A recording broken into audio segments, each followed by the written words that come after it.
Real quick, shout out to ChatGPT for writing this limerick. Here we go. Oh my. This, our podcast, you'll find laughs and wisdom intertwined. From life to business, we explore. With humor, we'll never bore. Join us in this journey. It's one of a kind. Magical. And then, no, you're supposed to introduce me.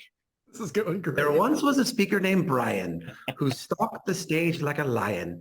His business advice was explaining, and humor was so entertaining. His wisdom left audiences crying. Okay, I guess I have to do this. Do your best. There once was a comic named Andy. I can't do accents. His humor was always so handy. I'm Indian, with butchering thrills and jokes that can kill. In comedy, he's quite the dandy. There once was a funny man named Vince, whose laughter was never a mince. With 14 daughters, a wife, and a vibrant stage life, he makes everyone win with his grins. You have 14 daughters? Dude, I'm on my way there. ChatGPT said it. It must be true. Dude, ChatGPT just must have pulled 7 different websites that said I had 2 daughters and then did some math on its own. Amazing. But yeah, Brian, yours definitely sounded like chat support, dude, from like a website we're connected to Jeff over in India. Yeah, thank you. Appreciate that. Yeah, that's the only one I can do. That and We're going to get letters. Yeah. We'll be very popular in India. Here's the thing. Our podcast is new, and we're basically asking ChatGPT to set the stage for us, and then we live up to it. So we have to talk about life and business, laughs and wisdom intertwined, not be boring, and have a one-of-a-kind podcast experience. That's what I'm gathering from those limericks.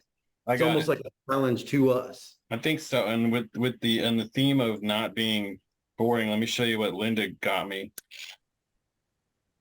Yeah, dude. You move it to the middle. Oh, thanks, Andy. Keeping it clean. Yep. There once was a man named Brian. That's cool. I like that. Not doing that, Linda. Thank you. And thank Linda. Yeah. Life, business, laughs, wisdom. What you got? I just want to spend 20 minutes talking about how great you guys are. Just kidding. We did that last time. So let's talk. You guys will notice that I asked Zoom to touch up my appearance today. I did notice. I saw that as an option. I thought I would click it and see what happened. That's why I prefer it over Google Hang our meetings. Yeah. You got that K-pop look, dude. Your skin. I look like a baby. Yeah. Skin is glowing. It's fine as long as I don't move my head. You can see it. Yeah, I'm getting trails. Oh, Andy, did you know Vince has a stand-up comedy special on YouTube? What? I've heard. Kidding. Yeah, I know you've had a little bit of time, about 2 weeks since we last met. Have you been able to enjoy that 37-minute piece of art that I put out? Enjoy? I'll be honest, I have not watched it yet. Okay. It's okay, dude. Even without you, we're at 10,000 views. If I do one more episode where I haven't watched it, then that can become the runner of the show. The show's not over till I watch it. I see. Oh, there you go. Then never watch it. And then our year anniversary special for the podcast. We do a live watch. Do a live watch. We finally drag you to the YouTube screen, and you have to watch it. Yeah. Yes. And we'll stop. If I do this, my ear disappears. Say what? I do this, my ear disappears because the filter doesn't know what to do with it. Okay. I don't have any hair for it to use any tracking data. Yeah. I can't use it because it just doesn't get my hair right. It can't. It's so detailed. Yeah. Can't do it. Well, good podcast. See you guys next week. Remember to thank our sponsors. Yeah. I got a couple things for you guys. I got something here actually on an AI topic. I asked ChatGPT what its name would be if it was a human, and it said its name was Lex Dynamo. So it's a porn star? I don't know. From Superman, the original. Lex Dynamo. Yeah. And then also I had it create a prompt for an AI image creation thing so that we could see what ChatGPT looks like as a person. I'm sorry, do you mean what Lex Dynamo means? Yeah, like what Lex Dynamo looks. Wait. Oh, I had it up. Where'd it go? Hang on. Oh, dang it. We'll have to come back to that. I lost it. Yep. Omit that. Omit that. That went nowhere. Alex. Did it tell you why it chose that name, Lex Dynamo, or just that was It it? did, but I forgot. I just thought the name was so funny. I just completely. Oh, I would love to know why did it pick that? It started with Alexander for some reason, which I think is partly because it doesn't commit to a gender. And then also, I know it said it was a dynamic language learning model or whatever, but Lex Dynamo. Is Alexander a gender neutral name? yeah, Alex could be either. Oh, Alex. Like I didn't think Yeah. of that. So,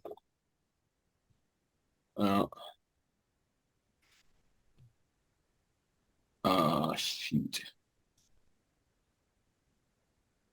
Okay, dead air. Good job, guys. We did it. We actually looked at it, Linda and I, like how often is there a conversational lull? 9 minutes. There's like there's every 7 minutes there's a pause, which can be up to 8 seconds everywhere except the United States where it's only 4 seconds. USA. USA. Right. Yeah. We hate silence. What's your favorite conversational lull breaker? I usually He just did it. It was to bring out the stats. The anecdote about conversational lulls. Is that your go-to? Yeah, there it is. Get the people talking with the stats. All right, here I found a picture of Lex Dynamo. Hang on. I'm afraid it's not going to live up to my expectations. There's a couple options. There's this one. Oh wow! Yeah. Little Miss Manhattan. That one's going to enslave us all. And he does look a little bit Russian. And then this one, which I think is funnier. Hey, Yeah. Amazing. dude, this is the guy. This is the Chat There it is. GPT. That's who we've been talking to. Mm-hmm. Mm-hmm. Lex Dynamo. Like the Simpsons episode where Homer changes his name to Max Power. It's like, where'd you get that idea? I saw it on a hairdryer. Yes. Very good. Amazing. Okay. The writer's strike is ending, and there's some AI stuff in there. Great point. Yeah, they've come to a thing where they now have to disclose if they give any information to writers, that they have to disclose like this was generated through a learning model or whatever, or we're going to use this they have to disclose all that information ahead of time. I did see that. I thought it was kind of interesting. Yeah, I wonder, so is that interesting? Yeah, but what if the writers want to use it to assist their writing process? I think that's okay. I think the problem was they were worried about studios just going, cool, what do we need you for? Right. Sure. If you think about it, then basically any profession that doesn't have a union is going to have some trouble. As a very pro-union guy, Yes. thank you for proving that point. Yeah. For sure. Yeah, and I know the actors have a similar stipulation in their strike about the likeness of extras and background actors just being AI generated, and that way they can save on having to pay extras and the people cost associated with filling out a stadium scene. You get paid once, and then that's it. They can use you forever. Yeah. You know, and it's the thing I saw that was interesting was, remember the Power Rangers show when we were kids? Mhm. So we're on. They're the big, Brian, I don't think you watch it, but the big face guy, that actor came in one time, filmed a bunch of stuff, got paid whatever, $150, whatever scale was for the day. Yeah. That was it. And he's in every single episode. Wow. Yeah. It's like they would do that even back then. Now, my God, they would do it. Yeah. That's crazy. Where do you guys fall on resurrecting dead celebrities in movies and stuff? I think it would be cool. But with that, it's happening. it's like They're using it's like remixing stuff, right? Yeah, but here's the thing though. Like the estate signs off on it, but like that actor didn't.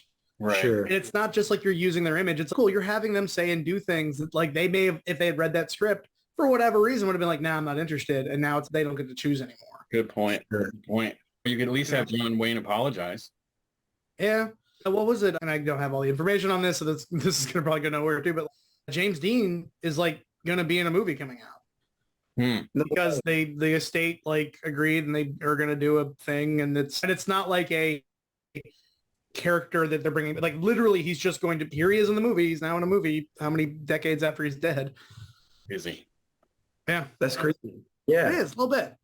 I'm not a big Star Wars fan, which I feel like offends both of you. So I'm sorry. And it's funny, the only Star Wars movie that I've seen, I went and saw, I tagged along with a friend to Rogue One, which was a good, Not a bad one to go to. yeah, like not a part of the 9-part series, that extra one that they have. But there was an actor in there that my buddy leaned in and he was like, yeah, that guy was in the movies in the 70s. He's been dead for a long time. And you could tell, because this was like 2016 or whatever, you could tell that facial swap technology was new. Once he pointed it out, I was like, oh yeah, that does look and feel a little off. And didn't they do it with Carrie Fisher too? Like they had her. Yeah, so they brought her back for that, but she was like still alive at that point and was able to sign off on it and did, which is a little bit better than like Peter Cushing was like dead in his like estate, which is, yeah, sure, whatever, we'll cash your money. Like, yeah, for sure. Crazy. I didn't know that, and I didn't notice it. So that's crazy. Oh, you didn't notice the cartoon character, dude? I don't know. It's been a while. It's very well done, but yeah, it's also, it's uncanny. You know, it's that, you hit that uncanny valley and it's just, ooh, there's just something a little off. For sure. That's the way I am normally though. But the problem is, like, if they start going down that route, it's cool. Well, you could just recast that character, find somebody that can, you know, and then it's not, because at some point it's the same thing with singers are like optioning to use their, like, yeah, you can use my voice for AI and all this stuff like that. But at some point it's cool. No more new actors, no more new singers. We're just going to keep 20 years from now, there'll be the next Beatles album or whatever, instead of finding the next Beatles. That dawned on me after I initially gave support to it. Yeah, that's not good. That's not good. Here's the thing. I think AI is really interesting. I think it's I don't know. It's the Wild West. It's too powerful. Also, people with money are not known to be ethical. So, you know. Might be how they got. Surely we can trust the billion-dollar corporations, right? Yeah. I saw Post Malone. See, I'm not a Star Wars fan, but I am a Post Malone fan. That figures. That fits really well. Yeah.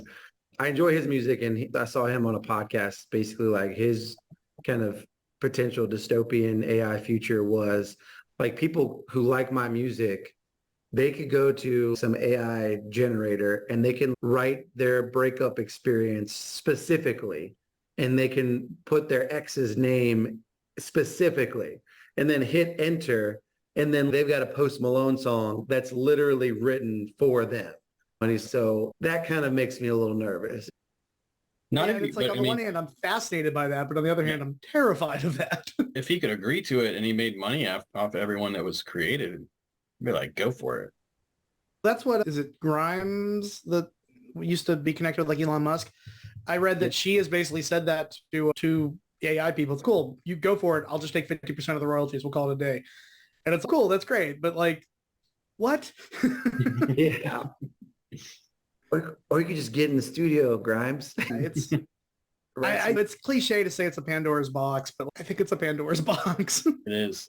I don't think we have any idea where it's going to go. It's already, because here's the thing, is like you can't trust what you're seeing. You can't trust what you're hearing. Like you can AI a voice, you can deep fake a face, and so it's cool. You can't, like political campaigns. Oh, we have this video of this guy doing this. Maybe they made it. Maybe they didn't. So if you do catch a person doing something, they can be like, oh, that's AI. That's why that happened. Yeah. Fake news. There was a thing I saw on Reddit where a dude was selling a ring that basically when you put the ring on, it would give you an extra finger. So like off to the side, there'd be like another little finger. Because he's like, if you go do something and they're like, well, we have video of this guy doing this thing, you can go, wait, zoom in. Look at those hands. That's clearly AI. And I'm like, that's genius. That was nice. Reddit.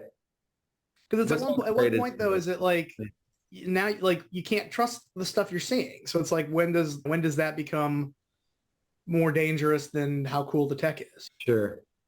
Yeah. Like the new things that it creates, but at the expense of further eroding what is true. The Russian propaganda thing did it where they had President Zelensky, like saying, hey, we're done, stop fighting, da da da da. It was all completely deep faked and AI'd and stuff.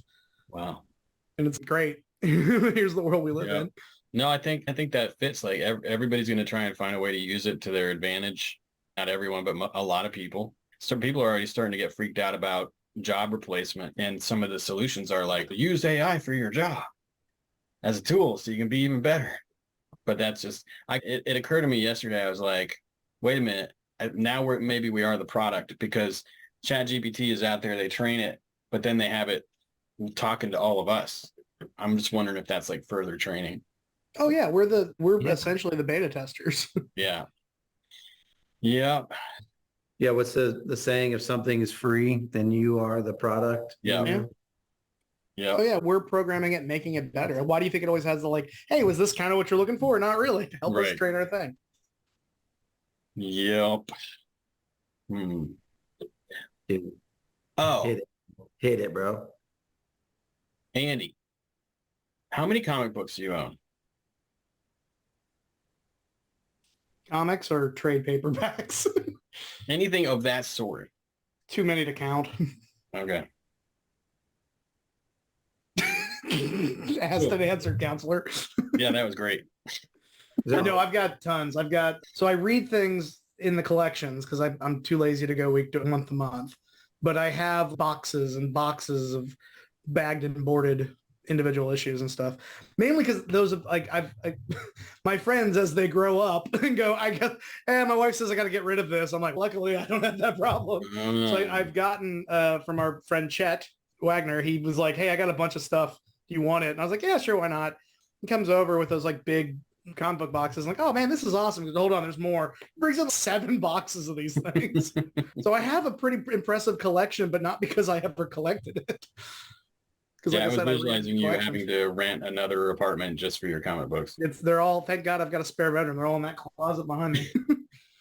Yeah. Do you have an issue or a collectible that you think is like, all right, I could retire on this one day? I've got some stuff but here's the thing. The problem is now it's all designed for collectors. So everything is, I put a bunch of those, but call it limited edition. And I've got some like cool issues and stuff like that, but unless you've got Action Comics #1, I'm sure there's something interesting in there, but I also don't have the patience to go through and get it like graded and try to sell it and all. Dude, that sounds like a fun podcast episode. We should do that. I don't know. We're doing it here, and it's not it doesn't seem very fun. Well, you just sit around and read your comics? That's fascinating. Yeah, I don't know. We're just getting the praise they're on, dude. People love Antique Roadshow. We could do like a comics Antique Roadshow version. They had that. It was called Comic Book Man. Yeah. Kevin Smith. Yeah. Let's do it. All right, I'll give him a call. Give him a call, dude. Man, you want to bring the show back from cancellation? Yeah. We got a new podcast looking for content. Let's go. So let me flip it back at you. What's the geeky stuff you guys get into? So like Vince, you've DQ'd Star Wars, but what are the things that you're like, you nerd out over? Fantasy football, dude. Nothing I love more than football than adding math to it. Dude, it's the best. Fantasy football is for the person that says, you know what I don't have enough of in my life? Stress and disappointment. I need more of that. So I torture myself every year. I know some people are way worse than me. I'm in 4 leagues this year, which is a personal high. That's crazy. Yeah. But if someone throws out an invite, hey, you want to be in this league that's focused around fantasy football and camaraderie and silliness and friendship and trash talk? So yeah, sign me up. That sounds fun. So I've never played it. You draft? You don't have the same team that real teams have. You draft your own players? You draft your own players, yeah. So the most common league is like a redraft league where every year you just draft a new team. But there is this format called Dynasty. And a Dynasty league is basically like you draft a team once and then you keep that team for the eternity of this league, swapping out and trading in players that retire or leave the league somehow, some way. More GM approach. Yeah, exactly. Do you play for money or just for the thrill of the game? Very small nominal amounts of money are put up with each league. I think 25 to 50 to 75 maybe for the year. Yeah. But The league I care the most about, my name is on the trophy 3 times, which I feel good about. Wow. In about 12 years. So that's like, what, 25% of the championships are mine? Every 4 years, like the Olympics, you win one. Yeah, dude. This And then, election year, Vince is going to win this fantasy football. dude, Paris 2024. That's me next year. So I nerd out about that. I wouldn't say like I'm a huge like film buff, but I do enjoy like going on IMDb and reading the trivia. That stuff's amazing. Just, oh, I like this movie. It's over, the credits are rolling, but I feel like I still want more from it. Let me go learn more about it. And so I'll pull up the trivia. What are some movies you've done that with? No, man, you just feel to marry the two conversations that Andy and I have started. I do the Marvel stuff. I never got into the comics, but I really enjoy the way source material is honored. And so I'll go back and be like, oh, that was cool. I didn't realize that this was from this, or this is how it's different than the source material. So I enjoy that. And there's a lot of good YouTube channels that do those types of breakdowns that are really fun. But yeah, just like I don't know, I really loved Everything Everywhere All at Once. And I just found myself being like, I want to see everything that's out there on the internet about this movie. I just loved it so much. It was really great. I've not seen that one yet. You haven't? I have not. Heard it's amazing. I know it's amazing. No Very one has good. ever said a bad thing about it. I just have not watched it. And so is Dude, Kung Fu Hustle. Speaking of which, reminds me of that a little bit. But What movie? Sorry, you broke up. Kung Fu Hustle. Oh, that's a great movie. I have not seen that one. But Andy put Everything Everywhere All at Once on the list right after Let's All Agree by Vince Faber, the comedy special. What if the next week I come back and I'm like, man, Everything Everywhere All at Once is amazing. That's 2 hours. What's the runtime of that movie? You could have watched my special 3 times, man. Maybe I'll watch it every week, but you don't, Andy. Oh, that'd be funny. Yeah. There's Yeah. a fun bit. Yeah. I'll start breaking. I just refuse to do it. So Brian at some point is just, for the love of God, please watch this. I'm dreaming as Vince now. Yes. I come to your house and handcuff you to the TV or the computer. Hey, there's a YouTube app. I can watch it on the TV. Yeah. If I'm going to watch Vince, I'm going to watch it fancy style. Oh. But yeah, what about you, Brian? What's your nerd stuff? You nerd? I'm just a serial nerdist because it can be a lot of different things over time. But the one thing that's been pretty consistent. Nerd out about cereal? Is that what that means? Yeah, that's exactly right. Blueberry's back, y'all. Yeah. Since 2003, it's been the NBA. Like, it's probably something I've stuck with the longest. And so I nerd out. Like, I watched almost every game the year that the Celtics won with Ray Allen and Kevin Garnett. Watched almost every game of that team that year. So I just get fascinated with different things and just love that league. Dude, the NBA is so fun. The NBA is great. Fan base is great. Like the Twitter content, like the NBA Twitter is so fun, so funny. Yeah, I think it's definitely, it feels like a league that is closely intertwined with just entertainment in general. It just feels like there's a lot of superstars in the league. There's a lot of drama in the league, like all these big egos and personalities getting along and not getting along. It feels like, again, the most closely intertwined with just entertainment in general. It is. And I think part of that is because the teams are a little bit smaller and they're not wearing any helmets, so you can see their face. Yeah. There's a psychological aspect to it. There's small teams and there's a lot of improvisation that happens on the court, and some systems are set up for that. To me, there's a lot of lessons you can take away from it for other things, whether it's life or business, like Lifeness. Yeah.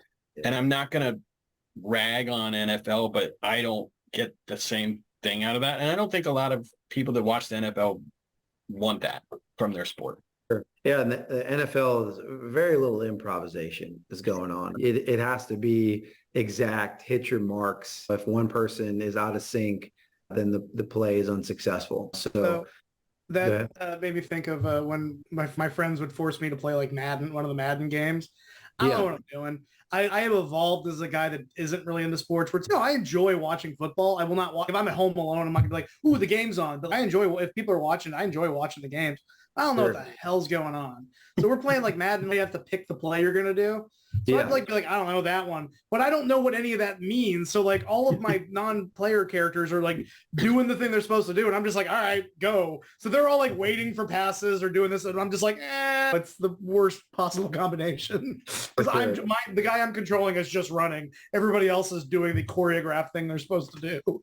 Absolutely. That's how I feel when I play first-person shooter games. Like the guy that I'm controlling is just running for his life. I get so scared. And I'm just like, let me hide in this little corner behind this barrel and hope nobody sees me, which is how I would respond to actual combat as well. And man, when we used to do Halo nights and stuff like that, we were all multiplayer. And this was back when somebody had 2 Xboxes, so they would put one in that room and one in this room, and we'd be able to have 8 people at one time and all this stuff. That's like fun. My instinct was to always like, oh no, I'm being shot at, leap away to safety. But that just slows you down because those dudes leap like ballerinas. They're just like, yeah. like shot in the head. Just not good at those either.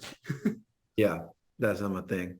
But yeah, so the NBA, and then you also have this great skill of being able to quickly become expert level smart on certain topics. The way that you have written books on social media marketing and the way that you've been able to position yourself as a public speaker on the generational differences between boomers, Gen X, millennials, Gen Z, things like that. So Ryan is also a language learning model. Yeah, you are, dude. You're the closest thing to ChatGPT on this. We're training him right now. Yeah. That's the way my life has been. Yeah. I had trouble socially for a long time, and I feel like I was just gathering data, like what the heck is happening here? But yeah, I do. I get like super fascinated by something, and then that's all I do. Linda will say that all the time. She's like, this is your thing right now. That's all you're doing. So I'm like 11 hours a day on ChatGPT at one point. And sometimes I'll end up getting tired of those things. Other times I just integrate them in. And there's also like always an opportunity there to try to write a joke about it. So I just like that kind of stimulation. See, I wish I could do that because I get laser focused and that stuff, but it's always like through like pop culture or stuff like that, where it's currently I'm rewatching Twin Peaks and I'm like, I'm going to consume every piece of media with it. And the deleted scenes and this and that and all that. And it's cool. That benefits nobody other than David Lynch's checkbook when I had to buy a new Blu-ray. Oh yeah. I also like, I wish I could focus more on stuff like that of like, ooh, I should learn how to do this thing. And but like, as an improv guy, isn't that just more, yeah. Yeah. You'd be surprised how little David Lynch comes up in improv, but no, but that is the thing that does help me with improv is the fact that I am a bit of a pop culture sponge. I also read the IMDb trivia. Yeah. I love the ones that are like clearly fake because nobody's vetting most of these things. And then also the ones that it's like, cool, thanks for clearing that one up. It's even though a character drowned in this movie, nobody actually drowned. Cool, thanks for clearing that up. Yeah. Or it'll be like Ben Affleck and Matt Damon also collaborated on Good Will Hunting. It's we know that, dude. Oh, dude. Yeah, the ones that's just like, this movie has 5 people that have been in Star Trek movies. And then also this guy watches Star Trek. And I was like, why is this trivia? Like, but this, so is it hard to make up a fake question for one of these movies? That sounds like fun. Oh, I don't know how you put them in, but yeah, you can basically put in any trivia fact that you do, and like people vote on if it was helpful or not. And I think that's how it was helpful, interesting, and then because like there's so many of them. I can't think of a specific one off the top of my head.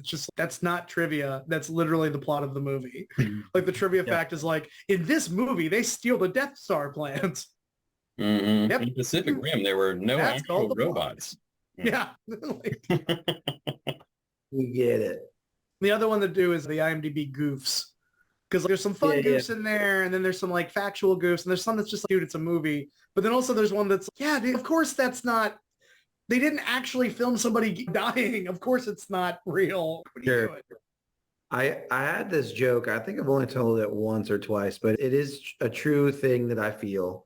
And it is a true thing that I experience when I watch these types of movies. But I have this deep anxiety around directing a period piece. If I was given the opportunity to direct a period piece, I would find that to be like the most intimidating thing ever. because you have all these people that watch your movie with a fine-tooth comb and a microscope. And they're like, that car actually didn't come out till the 1980s, and this is set in the 60s and blah, blah, blah. You have to get all those details. And unlike Brian, I don't like to learn things. I don't want to learn anything. And it's the thought of you have to become an expert on this time period and then create this world that is flawless and holds up to the most minute scrutiny.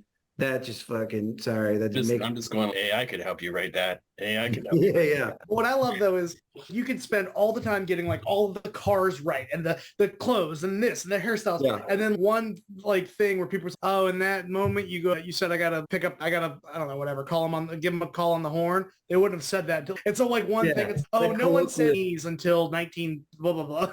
Yeah, exactly. Like that colloquialism didn't come into fashion until 20 years later. Yeah. Can I tie that back to Star Wars real Does that quick? fill you with anxiety just talking about this right now? Really? Makes me feel like very But anxious. it's such a funny thing to have anxiety about because no one has ever asked you to create a period piece. I know. But now you put it out in the universe. I've never. Can I tie the colloquial thing back to Star Wars real quick? No. Yeah, There's a line in episode 1 where he says, we're sitting ducks out here, which implies that in the Star Wars universe, there are ducks. That's right. That's true. That's funny. And yet you never see a duck in any of them. No. Also, Han says, I'll see you in hell, which implies that there's a hell in the Star Wars universe. Absolutely. See, this is what I'm talking about. You can. Those are my favorite trivia things where they said this, which means technically, it's, Star Wars is a period piece from a galaxy a long time ago. a long time ago. So it's important. In a galaxy far away. See, you're on your way. You got this. Yeah. With the scroll. I got it. We don't do the scroll anymore. We're past the Skywalker saga. Oh, okay. See, you're learning. Do they have episode 10 in the pipeline? Are they coming down? I mean, as of now, no, but I can't imagine that Give it a few years. At some point you don't bring back 50-year-old Daisy Ridley and have her do 10, 11, 12. Yeah, for sure. But I did want to close the loop there, Brian, because I feel like you maybe had more to say on the nerdy things and also this learning model ability of yours to become an expert. What I'm hearing is that you think I'm more of a nerd than either of you. So there's more nerdiness to come. And you're right. Well, You're a different type of nerd. Yeah. And you're significantly older than both of us. You're like very so much older, just super old. Yeah. I was going to say Vince is really nice, but I'm finding out through this podcast that he just seems to be nice. Like, I'm just stating facts here, dude. I was born in the 80s, bro. I was born in the mid to 80s, bro. I was born in the 70s. So what am I, 10 years older than you? Oh. Come on now.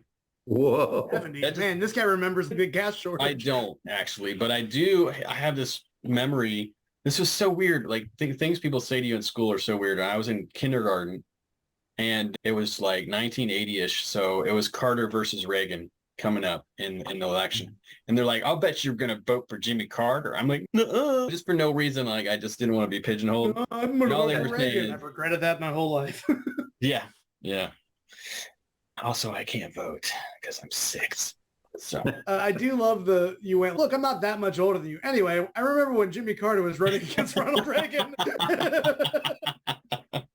You were 6. I was -6. I remember. So do you remember this? I don't know if actually a lot of people didn't know this, but with that rotary phone, the landline, there was a number you could dial that would get your own phone to ring. So I would dial it, run away, and my mom would pick it up and be like, hello? And there's nobody there. And I did that like over and over. I prank called my mom. When we were on a cruise one time, we were hanging out in my cousin's like room or whatever, and I just kept calling for wake-up calls all throughout the night. So like just random hours. And they thought for some reason it was the dude who was like cleaning their room, because I guess like they had a weird interaction. Like, I bet it's him. He's doing it. That guy got It would fired. be like 2:15, 5 o'clock. Like it was just randomly throughout the night. Why did they think it was the housekeeper? Yeah, because they didn't think that it would be like, because they're like, well, it's our room. We didn't do it. Meanwhile, like earlier, I was just like, because it was all, you didn't have to say anything. You could just be like, dial this number and then hit the number you want. So I would just, while we're hanging out, just be, so just all throughout the night. I got a joke for you. This is a joke I haven't been able to use very much, and I can't really use it in keynotes because it's a little edgy. But it's like, I hate when you wake up in the morning in a hotel and the housekeeper just keeps knocking on the door. I guess I should let her out. I like that. Thanks. Yeah, can't really use that one. I love what business edgy is. I've experienced it. I get it. I've had to write for stuff where it's just like, I don't know. Is that a little too? It's good God. I know. I was really enjoying his keynote until he implied that he's a serial killer or something. I was writing for a show that was produced by Charleston County and stuff like that. And it was just an experience of get ready to cut all of your funny jokes because they're like, that's hilarious. You can't do that. Yeah, it's a real skill. It's a real skill to be funny without offending like that. It's one of the reasons why I like Brian Regan so much. I was just thinking it. Yeah, I literally was just thinking about him. He's Yeah. one of the greats. Yep. He was here recently, but I only heard about it when only really bad far away seats were available. But last time I saw him, man, I swear to God, it must have been like 80 minutes, but it felt like 20. I was like, oh, it's over already. Yeah. I saw him. It was a great show. Don't get me wrong. But I saw him right after he recorded an album or a special.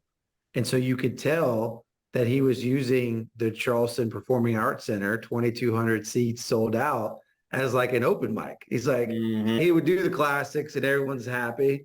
And then he would try a new one and it would not really go anywhere. And he's like, all right. It's like, dude, what a luxury to have this kind of serve as you're working it out. Well, was he doing at least a proven joke every other joke, or was it a lot of Yeah, it felt like he was doing like a proven joke every other joke. Yeah.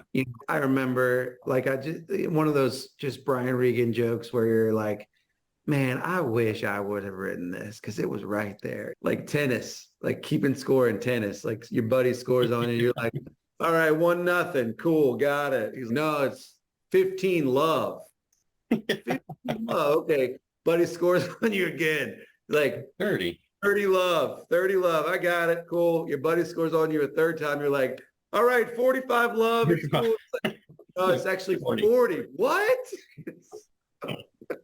Just like him doing that is so good. And like the next joke would be if I went to prison, like these would be my demands, and it didn't really go anywhere. You're just like, oh, cool. He's working it out. He's just working it out, dude. I love it.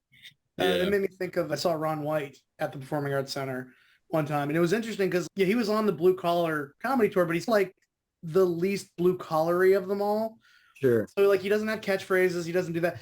But he has that one, they call me tater salad thing, which is huge, right? People like, oh my God, tater salad. And so he does his entire set. I've never seen another stand-up do this. It was really amazing. He does this whole set. And it's incredible. Really funny. He's so good. And he like takes his bow, walks off stage. And I was like, wow, that was great. What a satisfying show. And before anybody can do anything, because nobody expects an encore at a stand-up show, the lights don't even move. He just comes walking back out and he just starts doing it. So I was drinking in a bar and people erupt. And it's like, that's how you do the thing that everybody like, do tater salad. Oh, yeah. Yeah. Yeah, you put on a really great show. And then like literally like, thank you guys so much. Walked off stage, 1, 2, walked back out and started doing the thing. And then was like, all right, thanks. That's it. Goodbye. Feel even harder. I was drunk in the bar and they threw me outside. You threw me out in public. I didn't want to be drunk in public. That's right. That's right. I was informed that I had the right to remain silent. What I lacked was the capacity. That was good. Are you Ron Tater Salad White? Now we're just doing other people's stand-up bits. Dude, he has the best like shit-eating grin. Like him, he gets those laughs. He says the punchline. He takes a drink and has that shit-eating grin. And I swear to God that amplifies the laughs because he's just so okay with himself and happy with himself. Steve Martin talked about something like that in his autobiography where he would like do stuff like that where he would say a joke, get a laugh, he would take a drink. He would say a joke, get a laugh, take a drink. And then he said something without a punchline and he took a drink and people laughed. And it's that weird, like you start training them of, oh, this is what punchlines are and stuff like that. It was interesting. Yeah. Like a Pavlovian response. Yeah, it was interesting. That is interesting. There's endless rewriting that you can do. Crazy. Sometimes with the help of ChatGPT. That's right. I told you guys, right, that I had it help me write taglines and stuff. Oh yeah. I have to go back and look at it. What I ultimately concluded is that thank God I'm funnier than ChatGPT, because I wasn't sure if that was going to be the case. But now you are. for now. Yeah, you're teaching it. Soon it'll be all of our jokes. But see, it's not. I'll say this. I love John Mulaney as a person, but I don't find him that funny. And I don't know why. Is there something about his personality that people buy into? And then in that context, they think he's funny. But it's such a personal thing. And that's partly why I have to rewrite what ChatGPT gives me. If I do like any of it, I have to put it into my voice, my particular way of being funny, which is not infinitely flexible. Yeah. Yeah. It's subjective. I find myself hate watching a lot of people on Instagram, like these kind of people that blow up because of crowd work and stuff. And you're just like, these people are not good at comedy. They're just being mean with a microphone in their hand. Oh, yeah. I had some resentment against that, though, as I was coming, because like there's that opinion that crowd work is not real comedy, or I certainly don't think you want to rely on it, right? But I had this. Todd Barry would disagree. I know. He had a great special for the crowd work, but I had this feeling that if I tried to go do crowd work on purpose at an open mic, I would be just hated, even if I was successful. But yeah. I was also told it was a skill I had. So I'm like, how am I supposed to work on this skill? But you get to do a little bit in your live gigs. Seasoning. Yeah, I think crowd work is definitely a skill, and being funny in the moment is a strength that I think you should rely on as a comic. It just sucks like that there's this kind of retraining of what stand-up comedy is, because if you're a comic, you don't want to burn material. But if you do crowd work, you can throw out that funny moment on Instagram. But now, if you scroll through your Instagram as a comedy lover, everything you're seeing is crowd work or like those in-the-moment things. And so now you go to a show expecting the comedian to do funny things about the audience. It's become this self-fulfilling prophecy, like the reel has changed what people want to see at a live show. And then even comedians now will close with Q&A. Like I've seen a lot with that, yeah. Yeah. So like Ron White, not him specifically, but the way you talk about the encore, leaves stage, comes back on, is like, all right, what do you guys want to talk about? Just so that we can create a couple of those pops, clip it out, and throw that on the Instagram just to feed there's that. Steve Huff something or other, starts with an H. He's really he does that a lot. Yeah. So I get it, because like if you're writing material, preparing to share something, someone who's put out a comedy special, you guys, I get it. I have. I haven't seen it. It's really good on YouTube. You want me to give you the view count, the exact view count? I'll give it to you right now. Click refresh. Dude, 10,950. Click refresh. You're already on it. 10,900, or is it 1,090? Sorry, it's 1,950. That's awesome, dude.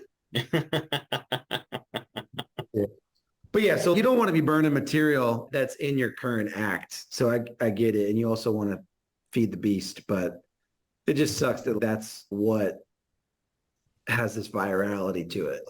That's all. And he called her a bitch, and that's funny. That's because the thing I will agree with on that is that it gets bigger laughs. Typically, it can get even bigger laughs than your biggest house laugh jokes. You know, because it's live in the moment. People are thrilled by that. So it is. You have 1,000 views? Nah, dude. I got. I was like, you're up to 10,000. I just looked. I was like, no, dude, you got 10,000. Really? Yeah, dude. You got 10,000 views, man. No kidding. I'm killing it, dude.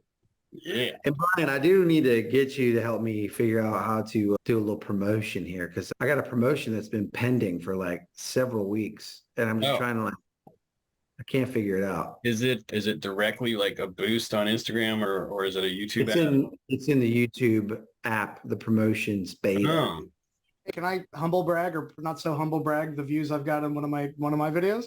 Yeah, dude. 480,000 views. what? Hell What was yeah. it of? Yeah.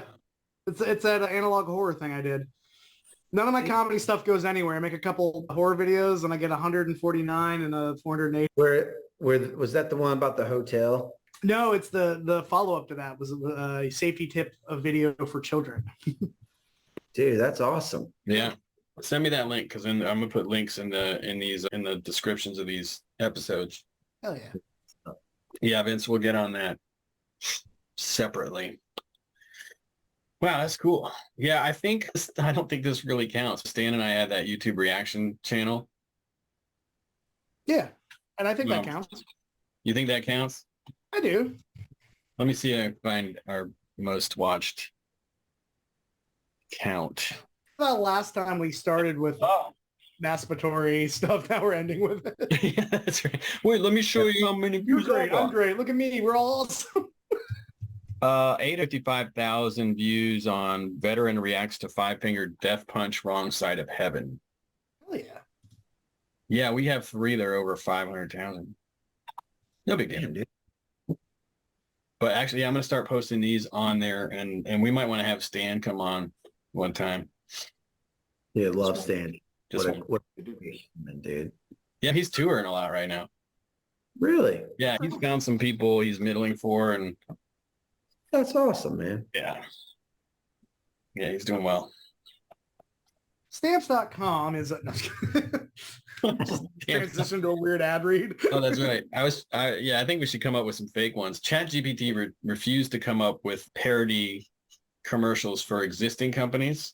But they'll do it for companies that don't exist. Yes. But here's what you do. then I said, come up with one for a company that only makes electric cars, and all the product names were Tesla something. So it didn't know what it was doing. We broke the AI. Yeah. All right. Shall we wrap it? Hey Let's man, wrap anybody it. got anything to plug? I've always wanted to say that at the end of a podcast. Vince has a stand-up special. I refuse. I have a book coming out about employee retention with generational issues, and it's called The I Retention. got nothing. Come watch me yell at pigeons in the park sometime. Are you still regularly performing at Theater 99? I am. Yes. Some improv shows over there. But yeah, So many people come to Charleston. When you come to Charleston, make sure you come see Andy at Theater 99. absolutely. And Oh, one day I'll have a project. One thing that I'm excited about, but in no way participating in, there's a marathon that's going to be running right by my house. They're shutting down the street that's literally 25 yards away from me right now. You're gonna So be, like, trapped in your house when it's going on. I am going to be trapped in my house this Sunday, but we're going to tailgate it and give people high fives and cheer for them. And the kids are going to Live stream it. Get some Yeah. video. Yeah. I think we might. And my daughter, this is so sweet about kids. They're like One of your 14 children. my 14 daughters. She really believes in me. And she's, Dad, you're fast. Like, you need to get in this race. You need to win this race. And I was like, baby, I appreciate it. No, it's not that kind Not of running from your house. It'll be halfway through. You can just Yeah. You have to- We're between mile 5 and 10. So we're still getting people like when they're pumped and just catching that runner's high. So it'll be a good time You to, have cups of water they're giving out, but they're just all pure vodka. yeah. Just shots. Yeah, I don't know. For me, that's running is pure pain. So either my body just has a different reaction to it than these amazing runners, or I went through a chunk where I was running for a bit. Now, like the idea of starting that up again, I'm like, ugh. I would just rather be chunky. You know what I'm saying? I've accepted who I am. Yeah.